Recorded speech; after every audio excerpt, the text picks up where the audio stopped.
Hello everyone, আজকের ভিডিওতে আপনাদেরকে দেখাবো কিভাবে আপনার মোবাইল ফোনে নিজের ছবি ডিসপ্লেতে সেভ করবেন। ওয়ালপেপার হিসাবে কিভাবে সেট করতে হয় চলুন দেখাই। প্রথমে আপনারা গ্যালারিটা ওপেন করবেন। গ্যালারিটা ওপেন করার পর আপনার যে ছবিটি ডিসপ্লেতে সেভ করবেন ওই ছবিটি আপনারা বের করবেন। তো আমি এখান থেকে এই ছবিটা ডিসপ্লেতে সেভ করব। তো এটা করার জন্য কি করবেন, আপনারা এই ছবির উপরে একটা ক্লিক করবেন। ছবির উপরে একটা ক্লিক করলেই দেখবেন নিচের দিকে একটি মোর অপশন আছে, অথবা আপনাদেরকে উপরের দিকেও মোর অপশন থাকতে পারে। তো আপনারা এই মোর অপশনের মধ্যে ক্লিক করবেন। ক্লিক করার পর দেখতে পাবেন সেট এজ ওয়ালপেপার। তো সেট অ্যাজ ওয়ালপেপার এখানে ক্লিক করবেন।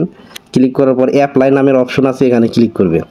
অ্যাপ্লাই ক্লিক করার পর এখানে তিনটে অপশন দেখতে পাবেন। লক স্ক্রিন, সবার উপরে লক স্ক্রিন, এখানে যখন আপনারা দিয়ে দিবেন তখন শুধু স্ক্রিনটা যখন লক করবেন তখন এই পিকচারটা দেখা যাবে। তারপর আছে হোম স্ক্রিন। হোম স্ক্রিনে যখন দিবেন তখন আপনি অল টাইম কিন্তু ডিসপ্লে আলো যখন জ্বলবে তখনই পিকচারটা দেখতে পাবেন। হোম অ্যান্ড লক স্ক্রিন, তো দুইটাতেই আপনি দিতে চাইলে নিচেরটাতে দিয়ে দেবেন।